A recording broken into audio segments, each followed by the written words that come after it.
Bonjour et bienvenue pour ce nouvel épisode de la série à chaud. Le film d'aujourd'hui s'appelle Doctor Strange, il est sorti le 26 octobre 2016. Je l'ai vu au cinéma et en VO à sa sortie. Et puis depuis, je l'ai revu en version française. Alors j'ai mis un petit peu de temps à sortir cette critique sur Doctor Strange. Veuillez m'excuser de ce timing, j'essaie de faire le plus de vidéos le plus vite possible pour partager avec vous mon point de vue sur différents films, par plaisir, mais évidemment je gagne pas ma vie avec ça, bien évidemment au nombre d'abonnés sur ma chaîne YouTube, vous vous en doutez, mais c'est pour dire quoi, c'est un peu plus délicat de sortir des vidéos régulièrement. Je vais de mon mieux, en tout cas, et excusez-moi encore pour ce timing assez déplorable. Quoi qu'il en soit, après avoir raconté ma petite vie inintéressante, Scott Derrickson donc. Je vais pas trop parler des films Avengers aujourd'hui, de la série du Marvel Cinematic Universe, parce que je pense pas qu'il y ait de grandes liaisons à faire. Je pense pas que ce soit très intéressant en parlant de Doctor Strange. Je vais plutôt commencer par vous parler un peu du réalisateur. Parce que j'ai vu plusieurs vidéos et critiques sur ce film, mais je trouve qu'elles sont pas souvent parties du principe que c'était un film qui rentrait dans l'œuvre d'un artiste. Et pourtant, c'est quand même très très présent. Scott Derrickson, c'est le réalisateur notamment de Sinister, de Délivrez-nous du mal, ou encore de L'exorcisme d'Emily Rose. Et pourquoi je parle éventuellement de ces films-là? Bon, déjà, j'ai vu Sinister et Délivrez-nous du mal. Je n'ai pas vu je suis pas sûr d'avoir vu L'exorcisme d'Emily Rose, mais j'avais lu un article dessus, notamment dans Mad Movies, dont je me souviens bien. C'est à partir de cet angle-là que je vais vous parler un peu de sa cinématographie, surtout maintenant que Doctor Strange est sorti et qu'on a pu le voir. Alors, c'est un réalisateur que je qualifierais de croyant dans le sens judéo-chrétien du terme. Notamment, si on parle d'un film comme Délivrez-nous du mal, c'est un film qui est bien fait. Je vous passe le pitch, grosso modo, de ce que je me souviens, vraiment de manière très très floue. Hein. Ça, c'est délicat de parler d'un film qu'on n'a pas revu depuis un moment, surtout qu'on n'a pas trouvé extraordinaire, mais bon, peu importe.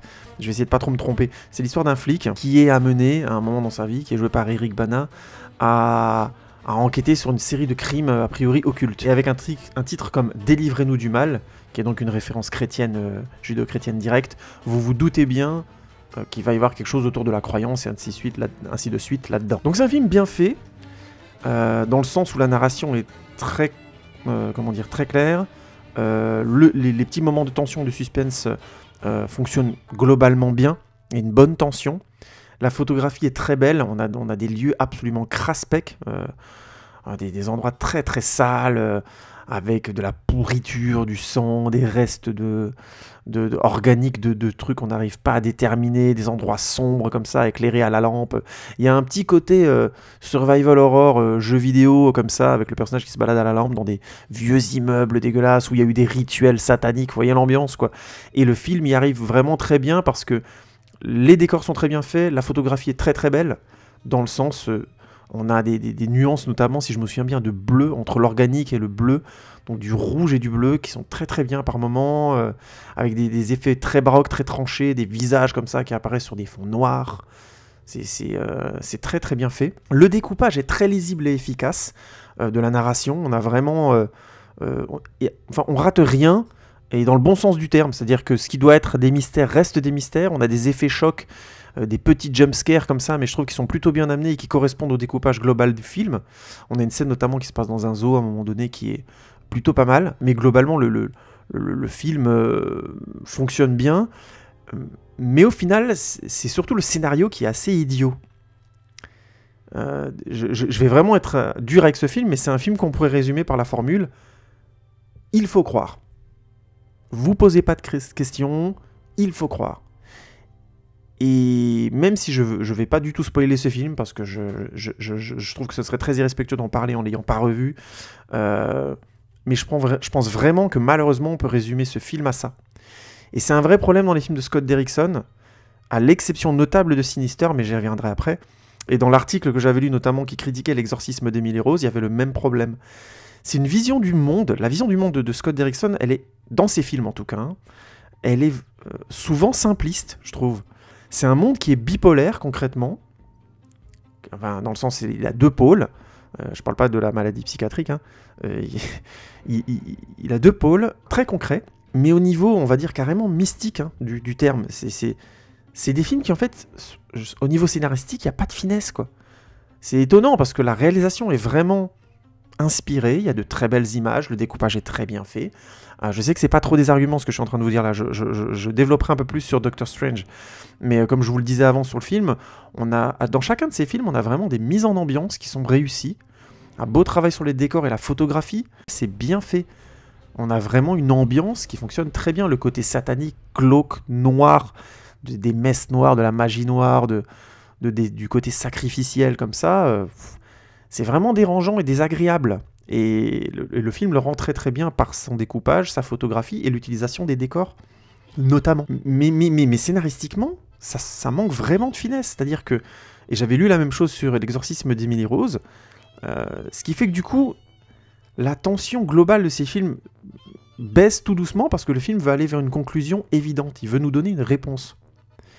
Et sa réponse, c'est souvent la même chose, c'est « il faut croire ». Alors qu'il y a un vrai travail d'ambiance qui est, comme je le disais avant, très efficace. En fait, pour faire une parenthèse, je confonds très souvent les films de Francis Lawrence et les films de Scott Derrickson. Francis Lawrence, c'est notamment celui qui a réalisé Constantine ou encore Je suis une légende.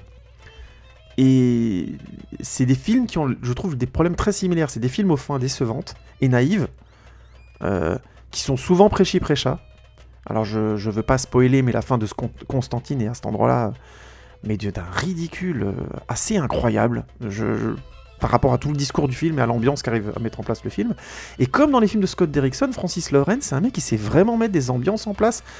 Constantine, il a vraiment des séquences, les séquences en enfer sont très intéressantes. Le côté flouté de l'image, la chaleur constante, on a l'impression qu'on brûle sans arrêt dans ce monde-là. Le travail notamment sur les rouges et les oranges est très intéressant. Il y a toute une scène d'exorcisme aussi dans Constantine au début qui est très bien fait, parce qu'on a un travail sur le miroir notamment qui est très intéressant. Le personnage dans la vie réelle et le personnage dans le miroir qui laisse apparaître le démon. C'est pas des idées extraordinaires, mais elles sont bien utilisées.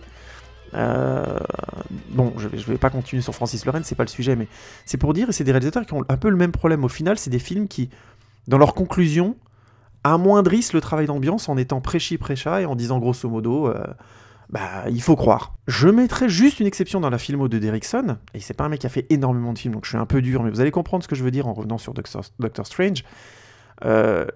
Sinister est justement un film qui ne fait pas ça. C'est un film, la photographie est toujours superbe, le découpage est toujours léché, mais pour une fois dans le scénario, alors qu'on pourrait s'attendre à un film un peu évident parce qu'il est un peu sadique, et ben pas du tout. Alors, faut m'entendre, je trouve pas que ce soit un film qui soit très tendu, Sinister. Mais par contre, il y a une vraie noirceur qui est assez étonnante dans la filmographie de Derrickson, et qui fait de ce film un film réellement dérangeant, et je trouve assez déconseillé aux âmes sensibles en fait. Mais c'est malheureusement le seul film où Derrickson lâche vraiment prise, il laisse sa morale à lui de côté, son côté il faut croire, son côté prêchi-prêcha, pour un film assez noir avec une morale ambiguë. C'est un film sans détour et sans réponse. Mais en même temps, ça le rend beaucoup plus intéressant de facto. C'est un film qui est beaucoup plus inspirant, bien que très noir pour le coup, très sombre. Mais ça ajoute vraiment une plus-value au film. Alors que dans ces autres films, à force de vouloir donner une réponse, on va dire, naïve, parce que c'est le cas, hein, on peut avoir des croyances religieuses, philosophiques, mystiques, mais malgré tout, ne pas dans les narrations, dans les films qu'on raconte, en arriver systématiquement à des réponses qui nous confortent dans nos croyances. Au contraire, il vaut mieux aller vers des questions dont on n'a pas les réponses, et avoir des fins, entre guillemets, ouvertes à la réflexion. C'est beaucoup plus intéressant et beaucoup plus stimulant, en termes aussi bien réflexifs, mais qu'en termes de plaisir de cinéma. En tout cas, je le crois. Du coup, et on arrive au vrai beans de cette vidéo, quand j'ai su que c'était lui qui allait réaliser Doctor Strange, j'avais une sensation mitigée. Je me disais, au pire, on aura de belles images. Et le découpage sera bien foutu. Parce que jusqu'à présent, perso, même si j'ai dit que je parlerai pas trop du Marvel Cinematic Universe, mis à part l'incroyable Hulk que je trouve particulièrement mal fait, à l'occasion, je reviendrai probablement sur les films du Marvel Cinematic Universe. Là, je suis en train de travailler sur une review que je vais vous faire sur notamment Iron Man, donc je vais remonter tout doucement. Ce sera le film suivant. J'expliquerai ce que je veux dire par là. Mais mis à part l'incroyable Hulk, que je trouve vraiment mauvais, la série des Avengers, c'est des films de qualité globalement correcte, quoi. Donc, Doctor Strange, je trouve, est dans la lignée de ce que fait Scott Derrickson. Il n'y a pas de surprise. C'est un film solide. C'est même un film plutôt cool. Et c'est déjà bien parce qu'il y a toujours le risque de faire une grosse merde dans l'industrie d'Hollywood, quoi. C'est même une très forte possibilité. Il y a quand même énormément de films vraiment pas bons qui sortent des industries hollywoodiennes. Donc maintenant, est-ce que ce film est dans les moyens bons du Cinematic Universe ou dans les moyens mauvais du Cinematic Universe? Ben justement, je vais essayer d'y répondre. Après cette longue introduction. Je trouve le casting très solide, avec des acteurs de haut niveau, hein, tous. Ils font le boulot admirablement. Chirotel Ejiofor, alors vous m'excusez si je prononce très mal son nom, est très juste, avec une colère comme ça retenue, un regard très fort, comme dans tous ses films d'ailleurs. Hein. C'est un excellent acteur, hein. Je l'ai jamais vu rater une prestation dans un film, lui. Je vous conseille de voir Dirty Pretty Things, où il fait un type de rôle encore très différent, ou Four Brothers de John Singleton, où il joue le méchant, qui sont des films pas mal du tout, et où lui est vraiment très très bien. En jouant des choses vraiment très différentes de ce qu'on voit encore de son personnage dans Doctor Strange. Mais je trouve qu'il y a encore ce travail sur ses yeux, c'est un type qui a toujours un fond de larmes dans les yeux, mais qui rend son regard incroyablement intense. Et je trouve que les débats intérieurs du personnage de Mordo existent grâce énormément à son interprétation. Mais je reviendrai sur ça plus tard. Rachel McAdams, qui joue donc techniquement la petite amie, a très peu de place, mais je trouve qu'elle arrive à exister. Son rapport au Doctor Strange est intéressant, même s'il est vraiment pas original.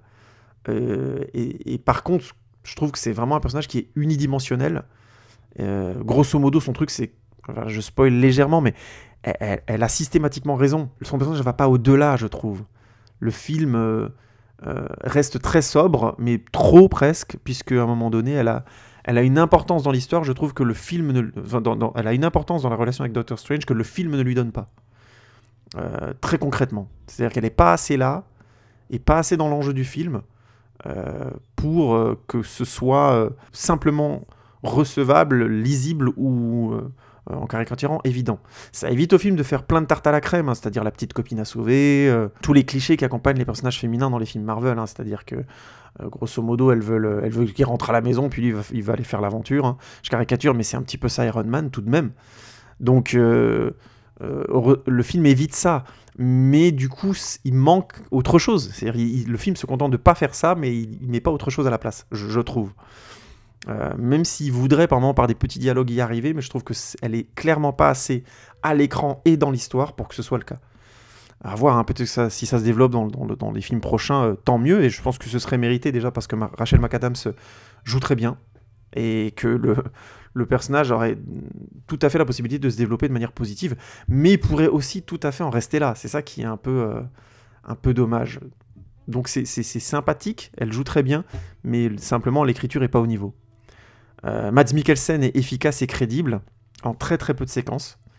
Il joue grosso modo le méchant du film. Par contre, il est vraiment trop peu utilisé selon moi, parce que c'est un acteur qui apporte une plus-value incroyable à son personnage dans n'importe quel film. J'ai pas vu tous les films de Mads Mikkelsen, je suis pas archi fan du mec, mais par contre j'ai rien à dire, quoi. C'est-à-dire que dans tous les films où il est incroyablement présent, il a une puissance comme ça à l'image qui est impressionnante, et elle est utilisée dans le film. Mais tout simplement, son personnage n'a pas plus d'intérêt que ça. Caecilius n'est pas un méchant qui s'oppose au Doctor Strange de manière fondamentale. Et d'ailleurs, si,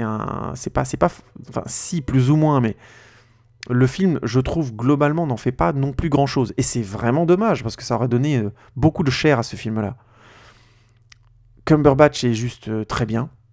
Je dirais pas qu'il est excellent, j'ai juste rien à dire. Dans le sens où il donne de la consistance, de l'arrogance au personnage, mais il donne aussi de la consistance à la frustration et à la fragilité de ce mec. Les scènes post-accident sont notamment très bien. Il est très crédible en mec qui a perdu ses capacités, qui comme un forcené comme ça. Il joue vraiment tout ça avec une vraie implication, il est bon, quoi. Je suis un petit peu en train de vous donner des non-arguments, à part le fait qu'il interprète certaines scènes correctement, mais non, globalement, le fil émotionnel du personnage est lisible systématiquement. Quand il est au désarroi, on le sent vraiment au désarroi. Sans compter que je trouve que son jeu reste vraiment subtil. C'est un acteur qui se met vraiment au service de ses personnages.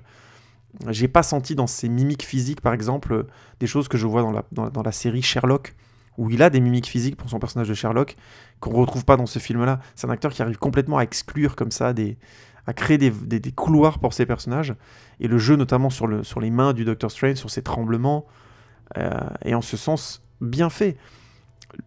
Il n'y a pas beaucoup de scènes où il est lui avec ses mains dans l'écran et il doit jouer avec. Hein. C'est-à-dire faut pas non plus... le montage et découpage du film, encore une fois, est très efficace dans son jeu, par rapport à son jeu à lui. Mais lui est impeccable, de bout en bout. Même si je peux pas m'empêcher, notamment quand j'avais vu le film, j'avais cette impression-là, mais j'attendais de le revoir. Je trouve que le Doctor Strange est bizarrement secondaire. Enfin, faut m'entendre, c'est le personnage principal du film, il n'y a pas de problème. Hein. Je trouve secondaire dans les enjeux du film, notamment quand on les compare à l'importance du personnage de l'ancien qui est joué par Tilda Swinton.